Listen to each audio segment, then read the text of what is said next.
One thing that keeps me puzzled, despite having studied finance and economics at the world's best universities, the following question remains unanswered.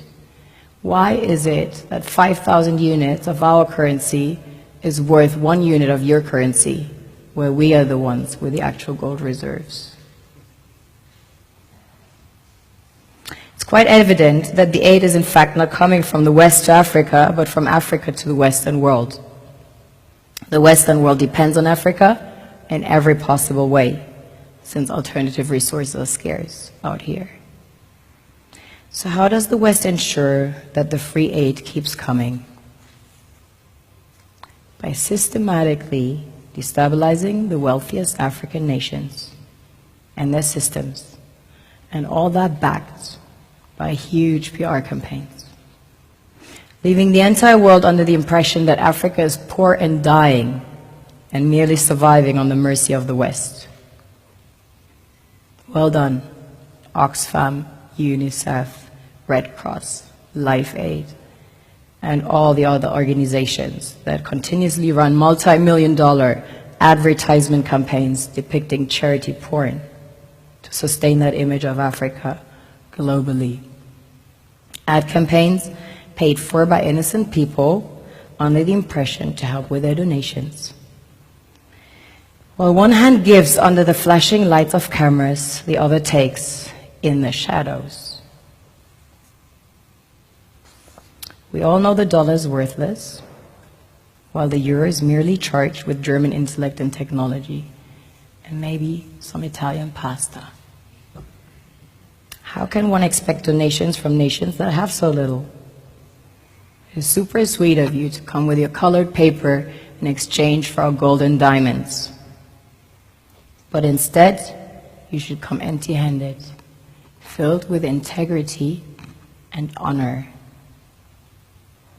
We want to share with you our wealth and invite you to share with us.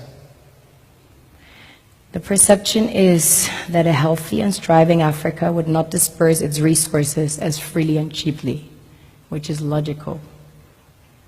Of course, it would instead sell its resources at world market prices, which in turn would destabilize and weaken Western economies, established on the post-colonial free meal system. Last year, the IMF reports that 6 out of 10 of the world's fastest growing economies are in Africa, measured by their GDP growth. The French Treasury, for example, is receiving about $500 billion year in, year out, in foreign exchange reserves from African countries based on colonial debt they forced them to pay.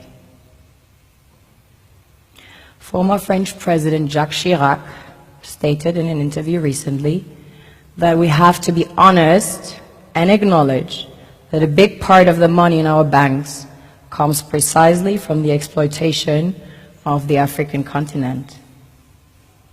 In 2008, he stated that without Africa, France will slide down in the rank of a third world power. This is what happens in the human world, the world we have created. Have you ever wondered how things work in nature? One would assume that in evolution the fittest survives. However, in nature, any species that is overhunting, overexploiting the resources they depend on as nourishment, natural selection would sooner or later take the predator out, because it offsets the balance.